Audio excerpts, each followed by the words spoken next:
അമൃത് Veni life quit presents daily news സായാഹ്ന വാർത്തകൾ powered by Pulimoottil silks KSFE in association with Joyalukkas. ഇത്തവണ first അടിക്കില്ലേ നമ്മള്?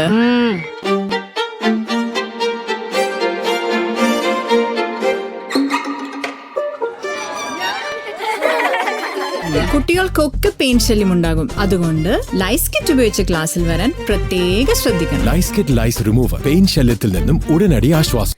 നമസ്കാരം, ഞാൻ നീതു കൃഷ്ണ. ഡെയിലി ന്യൂസിൻ്റെ സായാഹ്ന വാർത്തകളിലേക്ക് സ്വാഗതം. ഇന്ന് ഒക്ടോബർ 13 തിങ്കളാഴ്ച. മുഖ്യമന്ത്രിയുടെ മകൻ വിവേക് കിരണിനെതിരെ എൻഫോഴ്സ്മെന്റ് ഡയറക്ടറേറ്റ് സമൻസ് അയച്ചത് ലാവ്ലിൻ കേസിൽ. 2 വർഷം മുൻപാണ് ലാവ്ലിൻ കേസിലെ കള്ളപ്പണം വെളുപ്പിക്കൽ പരാതിയുടെ അന്വേഷണത്തിന്റെ ഭാഗമായി വിവേക് കിരൺ വിജയന് ED മൊഴിയെടുക്കുന്നതിനായി സമൻസ് അയച്ചതെന്നാണ് വിവരം. ഇതിനിടെ സമൻസ് ഉണ്ടെന്ന് MA ബേബി സ്ഥിരീകരിച്ചത് ആയുധമാക്കുകയാണ് പ്രതിപക്ഷം. ലാവ്ലിൻ കമ്പനി ഡയറക്ടറായിരുന്ന ദിലീപ് രാഹുലൻ മുഖ്യമന്ത്രിയുടെ മകൻ വിവേക് കിരണിന്റെ വിദ്യാഭ്യാസ ചെലവിനായി പണം നൽകിയെന്ന വിവരം ലഭിച്ചതിനെ തുടർന്നാണ് ED സമൻസ് അയച്ചതെന്നാണ് റിപ്പോർട്ടുകൾ.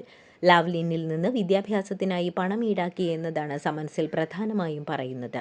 2023 ഫെബ്രുവരി 14 രാവിലെ 10:30 EDയുടെ കൊച്ചി ഓഫീസിൽ വിവേക് കിരൺ ഹാജരാകണം എന്നായിരുന്നു ED സമൻസിലെ ആവശ്യം. എൻഫോഴ്സ്മെന്റ് കേസ് ഇൻഫർമേഷൻ റിപ്പോർട്ടിലാണ് ഈ കാര്യങ്ങൾ ED വ്യക്തമാക്കുന്നത്. മുഖ്യമന്ത്രിയുടെ മകനെതിരായ ED നോട്ടീസിൽ തുടർ നടപടി ഉണ്ടായിട്ടില്ലെന്ന് പ്രതിപക്ഷ നേതാവ് VD സതീശൻ. ED നോട്ടീസ് കൊടുക്കുമ്പോൾ CPM അഖിലേന്ത്യാ സെക്രട്ടറിക്ക് കൂടി നോട്ടീസ് കൊടുക്കുമോയെന്നും MA ബേബി എങ്ങനെ ഇത് അറിഞ്ഞുവെന്നും അദ്ദേഹം ചോദിച്ചു. കേസ് ഇല്ലാതായെന്നാണ് MA ബേബി പറഞ്ഞത്. ED സമൻസ് ആവിയായതിൽ CPM BJP ബാന്ധവം ഉണ്ടെന്നും ഇടനിലക്കാരുണ്ടെന്നും അദ്ദേഹം കൂട്ടിച്ചേർത്തു. മുഖ്യമന്ത്രി പിണറായി വിജയന്റെ സൗദി സന്ദർശനത്തിന് കേന്ദ്ര വിദേശകാര്യ മന്ത്രാലയത്തിന്റെ അനുമതിയില്ല. മുഖ്യമന്ത്രിയുടെയും സംഘത്തിന്റെയും ഗൾഫ് പര്യടനത്തിന് നാളെ തുടക്കമാകാനിരിക്കെയാണ് യാത്രാനുമതി നിഷേധിച്ചതിൽ സ്ഥിരീകരണം വരുന്നത്. സൗദി ഒഴികെ ബാക്കി രാജ്യങ്ങളിൽ സന്ദർശനത്തിന് അനുമതിയുണ്ട്. മുഖ്യമന്ത്രിയെ കൂടാതെ മന്ത്രി സജി ചെറിയാനും പേഴ്സണൽ അസിസ്റ്റന്റ് VM സുനീഷിനുമാണ് ഔദ്യോഗിക യാത്രാനുമതി. മുല്ലപ്പെരിയാർ അണക്കെട്ടിൽ ബോംബ് ഭീഷണി. ഇമെയിൽ വഴിയാണ് മുല്ലപ്പെരിയാർ അണക്കെട്ടിൽ ബോംബ് വച്ചിട്ടുണ്ടെന്ന തരത്തിൽ ഭീഷണി സന്ദേശം എത്തിയത്. തൃശൂർ കളക്ടറേറ്റിലേക്കാണ് ഇമെയിൽ ഭീഷണി എത്തിയത്. സംഭവത്തെ തുടർന്ന് മുല്ലപ്പെരിയാർ അണക്കെട്ടിൽ പോലീസും ബോംബ് സ്ക്വാഡും പരിശോധന നടത്തുകയാണ്. ശബരിമലയിൽ ദ്വാരപാലക പാളികളും തകിടുകളും ഡ്യൂപ്ലിക്കേറ്റ് എന്ന് സംശയിച്ച് ദേവസ്വം വിജിലൻസ് റിപ്പോർട്ട്. ദ്വാരപാലക പാളികളും തകിടുകളും സ്വർണം പൂശി തിരികെ എത്തിച്ചപ്പോൾ തൂക്കം കുറഞ്ഞതാണ് സംശയത്തിന് കാരണം. ഹൈദരാബാദിൽ നാഗേഷ് എന്നയാളുടെ അടുത്ത് പാളികൾ എത്തിച്ചതിലും ദുരൂഹതയുണ്ടെന്ന് വിജിലൻസ് സംശയം പ്രകടിപ്പിച്ചു. ശബരിമല സ്വർണ്ണക്കൊള്ള കേരളം രൂപം കൊണ്ടതിനു ശേഷം ഔദ്യോഗിക തലത്തിൽ നടന്ന ഏറ്റവും വലിയ കൊള്ളയെന്ന് T സിദ്ദിഖ് MLA. വലിയ ഗൂഢാലോചനയ്ക്ക് ശേഷമുള്ള കൊള്ളയാണ് ശബരിമലയിൽ നടന്നത്. നിയമസഭയിൽ 4 ദിവസമാണ് ഈ വിഷയം പ്രതിപക്ഷം ഉന്നയിച്ചത്. പോലീസ് സംരക്ഷണയിൽ ശബരിമലയിൽ ആക്ടിവിസ്റ്റുകളെ കയറ്റി തന്ത്രിമാർക്കെതിരെ പരസ്യമായി പ്രസംഗിച്ച ആളാണ് പിണറായി വിജയൻ. വിശ്വാസത്തെ തകർക്കുകയാണ് CPM ചെയ്യുന്നതെന്നും T സിദ്ദിഖ് മാധ്യമങ്ങളോട് പറഞ്ഞു. ശബരിമലയിലെ സ്വർണ്ണക്കൊള്ളയിൽ യുവമോർച്ച സെക്രട്ടേറിയറ്റിലേക്ക് നടത്തിയ മാർച്ചിൽ സംഘർഷം. പോലീസും പ്രവർത്തകരും തമ്മിൽ കയ്യാങ്കളിയായി. പ്രവർത്തകർ ബാരിക്കേഡ് മറച്ചിടാൻ ശ്രമിച്ചതോടെയാണ് സംഘർഷമുണ്ടായത്. മാർച്ച് ബാരിക്കേഡ് വെച്ച് പോലീസ് തടയുകയായിരുന്നു. തുടർന്ന് ബാരിക്കേഡിന് മുകളിലേക്ക് കയറി പ്രവർത്തകർ പ്രതിഷേധിച്ചു. പോലീസ് തുടർന്ന് ജലപീരങ്കി പ്രയോഗിക്കുകയായിരുന്നു. സംസ്ഥാനത്ത് 2 പേർക്ക് കൂടി അമീബിക് മസ്തിഷ്ക ജ്വരം സ്ഥിരീകരിച്ചു. കണ്ണൂർ സ്വദേശിയായ 3.5 വയസ്സുകാരനും കാസർഗോഡ് സ്വദേശിയായ 6 വയസ്സുകാരനുമാണ് രോഗബാധ സ്ഥിരീകരിച്ചത്. ഇരുവരും കോഴിക്കോട് മെഡിക്കൽ കോളേജിൽ ചികിത്സയിലാണ്. കുട്ടികളുടെ ആരോഗ്യനില തൃപ്തികരമാണെന്ന് ആശുപത്രി അധികൃതർ അറിയിച്ചു. സംസ്ഥാനത്ത് 1.5 മാസത്തിനിടെ അമീബിക് മസ്തിഷ്ക ജ്വരം ബാധിച്ച് 15 മരണം. കൊല്ലം സ്വദേശിയായ പുരുഷനാണ് ഇന്ന് മരിച്ചത്. കഴിഞ്ഞ ദിവസം കൊല്ലം സ്വദേശിയായ 48-കാരിയും മരിച്ചിരുന്നു.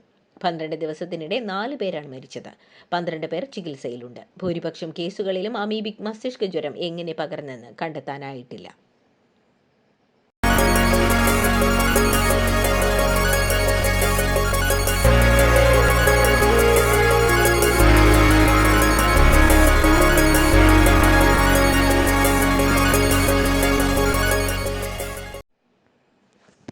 സ്കൂളുകളിൽ പാഠ്യപദ്ധതി പരിഷ്കരണത്തിനൊരുങ്ങി വിദ്യാഭ്യാസ വകുപ്പ്.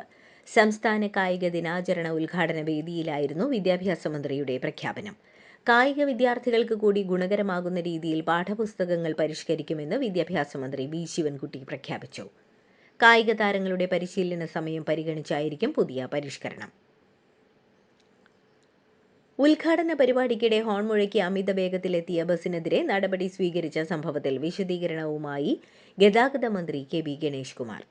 ഹോൺ അടിച്ചു വന്നതല്ല വിഷയമെന്നും എന്തെങ്കിലും മന്ത്രിയുടെ തലയിൽ വച്ചുകെട്ടി വിവാദമുണ്ടാക്കാൻ ശ്രമിക്കേണ്ടെന്നും ബസ് സ്റ്റാൻഡിന് അകത്തേക്ക് ബസ് പാഞ്ഞു കയറുന്നത് MLA കണ്ടുകൊണ്ടിരിക്കുകയായിരുന്നുവെന്നും ഇനി ഡ്രൈവർ മഹാനാണെങ്കിൽ ക്ഷമ ചോദിച്ചേക്കാമെന്നും മന്ത്രി പറഞ്ഞു. പാലക്കാട്ട് പിരായിരിയിലെ റോഡ് ഉദ്ഘാടനത്തിന് ഇന്ന് രാഹുൽ മാങ്കൂട്ടത്തിൽ MLA എത്തും. ഫ്ലെക്സ് ബോർഡ് സ്ഥാപിച്ച് റോഡ് ഉദ്ഘാടനം എല്ലാവരെയും അറിയിച്ചുകൊണ്ടാണ് MLAയുടെ പരിപാടി. MLAക്ക് ആശംസ അറിയിച്ച് പിരായിരി 6ാം വാർഡ് മുസ്ലിം ലീഗ് കമ്മിറ്റിയാണ് ഫ്ലെക്സ് സ്ഥാപിച്ചത്. പരിപാടിയിൽ പ്രതിഷേധവുമായി എത്തുമെന്നാണ് BJPയും DYFIയും അറിയിക്കുന്നത്. പിരായിരി പഞ്ചായത്തിലെ പൂളിക്കുന്നം കോൺക്രീറ്റ് റോഡിന്റെ ഉദ്ഘാടനമാണ് ഇന്ന് വൈകിട്ട് നടക്കുന്നത്. തദ്ദേശ നിയമസഭാ തെരഞ്ഞെടുപ്പിൽ ആവശ്യമെങ്കിൽ കടുത്ത നിലപാട് സ്വീകരിക്കുമെന്ന് കത്തോലിക്ക സഭ. സ്വന്തം നിലയിൽ സ്ഥാനാർത്ഥികളെ നിർത്തേണ്ട സാഹചര്യം ഉണ്ടാക്കരുതെന്ന് ഫാദർ ഫിലിപ്പ് കവിയിൽ പറഞ്ഞു. അവഗണിക്കുന്നവരെ സഭ തിരിച്ചും അവഗണിക്കുമെന്നും 50ഓളം മണ്ഡലങ്ങളിൽ സഭയ്ക്ക് ശക്തമായ സ്വാധീനമുണ്ടെന്നും ക്രൈസ്തവ സമൂഹത്തെ അവഗണിച്ചാൽ ദോഷമുണ്ടാകുമെന്നും കത്തോലിക്ക കോൺഗ്രസ് വ്യക്തമാക്കി. സിവിൽ സർവീസിൽ നിന്ന് രാജിവെച്ച കണ്ണൻ ഗോപിനാഥൻ കോൺഗ്രസിൽ ചേർന്നു. തെറ്റുകൾക്കെതിരെയായിരുന്നു തന്റെ യുദ്ധമെന്നും ഇന്ത്യയൊട്ടാകെ സഞ്ചരിച്ച് നിരവധി പേരുമായി സംസാരിച്ചുവെന്നും കോൺഗ്രസ് ആണ് ഒരു ബദലായി തോന്നിയതെന്നും അംഗത്വം സ്വീകരിച്ച ശേഷം കണ്ണൻ ഗോപിനാഥൻ പ്രതികരിച്ചു. ദില്ലിയിലെ AICC ആസ്ഥാനത്ത് നടന്ന ചടങ്ങിൽ മലയാളിയായ Kannan Gopinathan AICC general secretary KC വേണുഗോപാലിൽ നിന്നാണ് അംഗത്വം സ്വീകരിച്ചത്. മുന്നണി സഹകരണം ആവശ്യപ്പെട്ട് UDFന് കത്ത് നൽകി CK ജാനു. കഴിഞ്ഞ UDF യോഗം കത്ത് ചർച്ച ചെയ്തു. രമേശ് ചെന്നിത്തലയും K മുരളീധരനും വിയോജിപ്പ് അറിയിച്ചെങ്കിലും CK ജാനുവുമായി സഹകരണമാകാമെന്നാണ് നിലവിലെ UDF ധാരണ. തദ്ദേശ തെരഞ്ഞെടുപ്പ് നടക്കാനിരിക്കെയാണ് UDFൽ പ്രവർത്തിക്കാനുള്ള താൽപര്യം CK ജാനു അറിയിച്ചിരിക്കുന്നത്. കൊല്ലം പുനലൂർ വെഞ്ചേമ്പിൽ പച്ചയിൽ മലയിൽ വൻ മണ്ണിടിച്ചിൽ. 1 കിലോമീറ്ററോളം ദൂരത്തിൽ മണ്ണ് കുത്തിയൊലിച്ചു. വെഞ്ചേമ്പിലെ ജനവാസ മേഖലയോട് ചേർന്ന പ്രദേശത്താണ് സംഭവം. ടൂറിസം കേന്ദ്രമായ പിനാക്കിൾ പോയിന്റിന് സമീപമാണ് വലിയ രീതിയിൽ മലയിൽ നിന്ന് മണ്ണിടിഞ്ഞത്. മലയുടെ ഒരു ഭാഗത്തു നിന്ന് ഇടിഞ്ഞു വീണ മണ്ണ് ഒലിച്ചെത്തി പ്രദേശത്തെ ഏക്കർ കണക്കിന് കൃഷി നശിച്ചു. മണ്ണിടിച്ചിലിനെ മുന്നറിയിപ്പായി കണ്ട് ജാഗ്രതാ നടപടികൾ സ്വീകരിക്കണമെന്നാണ് നാട്ടുകാരുടെ ആവശ്യം. വാണിയംകുളത്തെ DYFI ആക്രമണ കേസിലെ മുഖ്യപ്രതി കീഴടങ്ങി. DYFI Shoranur block secretary Rakesh Shoranur DYFIയുടെ ഓഫീസിൽ എത്തിയാണ് കീഴടങ്ങിയത്. രാകേഷിന്റെ നിർദ്ദേശപ്രകാരമാണ് DYFI നേതാക്കളായ ഹാരിസും സുർജിത്തും കിരണും വിനേഷിനെതിരെ ആക്രമണം നടത്തിയത്. പ്രതികൾ മർദ്ദിച്ച പനയൂർ സ്വദേശി വിനേഷ് വാണിയംകുളത്തെ സ്വകാര്യ ആശുപത്രിയിൽ ചികിത്സയിൽ തുടരുകയാണ്. കേരള തീരത്തെ മത്തിക്കുഞ്ഞുങ്ങളെ പിടിക്കരുതെന്ന് CMFRI. കേരള തീരത്തെ ചെറുമത്തികളെ പിടിക്കരുതെന്നാണ് നിയന്ത്രണം. മത്തി ഇനി അധികം വളരില്ലെന്നത് തെറ്റായ വ്യാഖ്യാനമാണെന്ന് വിശദീകരിച്ച CMFRI മത്സ്യത്തൊഴിലാളികളുടെ സുരക്ഷിത ഭാവിക്ക് കുഞ്ഞുമീനുകളെ പിടിക്കുന്നതിൽ നിന്ന് പിന്മാറണമെന്നും ആവശ്യപ്പെട്ടു. കൊല്ലം നെടുവത്തൂരിൽ കിണറ്റിൽ ചാടിയ യുവതിയെ രക്ഷിക്കാൻ ശ്രമിക്കുന്നതിനിടെ ഫയർഫോഴ്സ് അംഗം ഉൾപ്പെടെ 3 പേർ മരിച്ചു. Kottarakkara fire and rescue unit അംഗമായ ആറ്റിങ്ങൽ സ്വദേശി സോണി S. കുമാർ, കിണറ്റിൽ ചാടിയ നെടുവത്തൂർ സ്വദേശിനി അർച്ചന, യുവതിയുടെ സുഹൃത്ത് ശിവകൃഷ്ണൻ എന്നിവരാണ് കിണറിന്റെ കൈവരി തകർന്ന് മരിച്ചത്. ഒപ്പം താമസിച്ചിരുന്ന ശിവകൃഷ്ണന്റെ മർദ്ദനം കാരണമാണ് അർച്ചന കിണറ്റിൽ ചാടിയതെന്നാണ് നിഗമനം. യുവതിയെ മുകളിലേക്ക് കയറ്റാൻ ശ്രമിക്കുമ്പോഴാണ് കൈവരി ഇടിഞ്ഞ് അപകടമുണ്ടായത്. മദ്യലഹരിയിലായിരുന്ന ശിവകൃഷ്ണൻ കൈവരിയിൽ ചാരിയപ്പോൾ കൈവരി പെട്ടെന്ന് ഇടിഞ്ഞു വീഴുകയായിരുന്നു. കൺഗ്രാചുലേഷൻസ് മിടുക്കിയാട്ടോ. പൈലറ്റ് ആവണമെന്ന് പറയണേ. അവളുടെ ആഗ്രഹമല്ലേ, അവള് പറക്കട്ടെ. ചെലവ് എത്രയാന്ന്? KSFയുടെ പുതിയ ഹാർമണി ചിട്ടി ചേരണം. കണ്ണടച്ചു തുറക്കും മുമ്പ് അവളുടെ +2 കഴിയില്ലേ. കടം വാങ്ങാതെയും സ്ഥലം വിൽക്കാതെയും കുട്ടികളെ പഠിപ്പിക്കാം. KSFE ഹാർമണി ചിട്ടികൾ. KSFE ഹാർമണി ചിട്ടിയിൽ ചേരുന്ന 100 ഭാഗ്യശാലികൾക്ക് സിംഗപ്പൂർ യാത്ര. തമിഴ്നാട് വാൽപ്പാറയിൽ കാട്ടാനയുടെ ആക്രമണത്തിൽ മുത്തശ്ശിയും 2 വയസ്സുകാരിയും മരിച്ചു. ഉമ്മാണ്ടിമുടക്ക് എസ്റ്റേറ്റിന് സമീപം പുലർച്ചെ 2:30-ക്കാണ് സംഭവമുണ്ടായത്. അസല, ഹേമശ്രീ എന്നിവരാണ് മരിച്ചത്. ഇന്ന് പുലർച്ചെ 2 കാട്ടാനകൾ വീടിന്റെ ജനൽ തകർക്കുന്നതറിഞ്ഞ് കുഞ്ഞുമായി രക്ഷപ്പെടാൻ പുറത്തിറങ്ങിയതായിരുന്നു മുത്തശ്ശി. ഈ സമയം വീടിന്റെ മുൻഭാഗത്ത് നിൽക്കുകയായിരുന്ന മറ്റൊരു കാട്ടാന ഇരുവരെയും ആക്രമിക്കുകയായിരുന്നു. തമിഴ്നാട്ടിലെ കരൂരിൽ 41 പേരുടെ മരണത്തിനിടയാക്കിയ സംഭവത്തിൽ കേസന്വേഷണം CBIക്ക് വിട്ടു. കോടതി മേൽനോട്ടത്തിലായിരിക്കും അന്വേഷണം. സ്വതന്ത്ര അന്വേഷണം ആവശ്യപ്പെട്ട് TVK നൽകിയ ഹർജിയിലാണ് സുപ്രീം കോടതി ഉത്തരവ്. ജസ്റ്റിസുമാരായ JK മഹേശ്വരി, NV അഞ്ചാരിയ എന്നിവരുടെ ബെഞ്ചിന്റേതാണ് ഉത്തരവ്. രോഗിയിൽ വിദൂര റോബോട്ടിക് ശസ്ത്രക്രിയ വിജയകരമായി പൂർത്തിയാക്കി ചരിത്രം സൃഷ്ടിച്ച് കുവൈത്തിലെ ജാബർ അൽ അഹമ്മദ് ആശുപത്രി. ജഹ്റ ആശുപത്രിയിൽ ഇരുന്നാണ് സുരക്ഷിതമായ ആശയവിനിമയ സംവിധാനങ്ങളും നൂതന സാങ്കേതിക വിദ്യകളും ഉപയോഗിച്ച് സർജിക്കൽ റോബോട്ടിനെ നിയന്ത്രിച്ചത്. ജാബർ ആശുപത്രിയിലെ ഗൈനക്കോളജിക്കൽ ഓങ്കോളജി യൂണിറ്റ് മേധാവി ഡോക്ടർ വഫ അൽ ദുവൈസാൻ ഈ ചരിത്ര സംഭവത്തിൽ പങ്കെടുത്തതിൽ അഭിമാനം രേഖപ്പെടുത്തി. IRTC അഴിമതി കേസിൽ RJD നേതാവ് ലാലു പ്രസാദ് യാദവിനും കുടുംബത്തിനും മറ്റ് പ്രതികൾക്കുമെതിരെ രൂക്ഷ വിമർശനവുമായി ദില്ലി കോടതി. ലാലു പ്രസാദ് യാദവ് ഗൂഢാലോചനയിൽ ഏർപ്പെടുകയും സ്ഥാനം ദുരുപയോഗം ചെയ്യുകയും ചെയ്തുവെന്ന് കോടതി നിരീക്ഷിച്ചു. ലാലു പ്രസാദ് യാദവിന്റെ ഭാര്യ റാബ്രി ദേവി, മകൻ തേജസ്വി യാദവ് എന്നിവരുൾപ്പെടെയുള്ള പ്രതികൾക്കെതിരെയാണ് കുറ്റം ചുമത്തിയിട്ടുള്ളത്.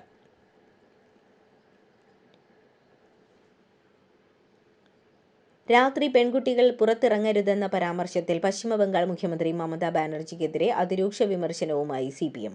പശ്ചിമബംഗാളിൽ താലിബാൻ ഭരണമാണോ എന്ന് CPM സംസ്ഥാന സെക്രട്ടറി മുഹമ്മദ് സലീം ചോദിച്ചു.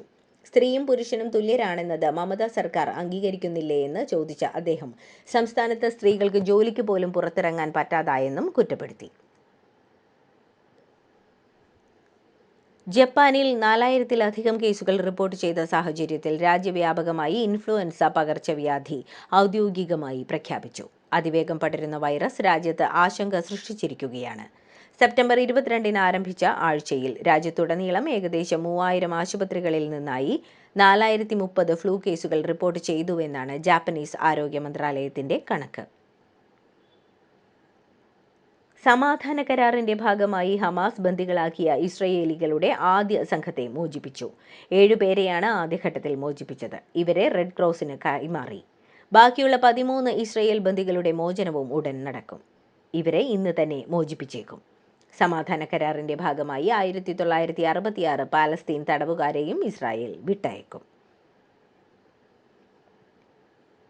ഗാസ സമാധാന ഉച്ചകോടിയിൽ പങ്കെടുക്കുന്നതിന് മുൻപായി അമേരിക്കൻ പ്രസിഡന്റ് ഡൊണാൾഡ് ട്രംപ് ഇസ്രയേലിലെത്തി. ഇസ്രയേൽ പ്രധാനമന്ത്രി ബെഞ്ചമിൻ നെതന്യാഹു നേരിട്ടെത്തി ട്രംപിനെ സ്വീകരിച്ചു. ടെൽ അവീവ് ബീച്ചിൽ "നന്ദി ട്രംപ്" എന്ന ബാനർ എഴുതിയാണ് ഇസ്രയേൽ ട്രംപിനെ സ്വീകരിച്ചത്. ബെഞ്ചമിൻ നെതന്യാഹുവുമായുള്ള കൂടിക്കാഴ്ചയ്ക്ക് ശേഷം ഇസ്രയേൽ പാർലമെന്റിനെ ട്രംപ് അഭിസംബോധന ചെയ്യും. ഇതോടുകൂടി ഡെയിലി ന്യൂസിന്റെ ഇന്നത്തെ സായാഹ്ന വാർത്തകൾ സമാപിക്കുന്നു. ഡെയിലി ന്യൂസിനു വേണ്ടി വാർത്തകൾ വായിച്ചത് നീതു കൃഷ്ണ. DailyNewsLive.in വാർത്തകൾ വിരൽത്തുമ്പിൽ.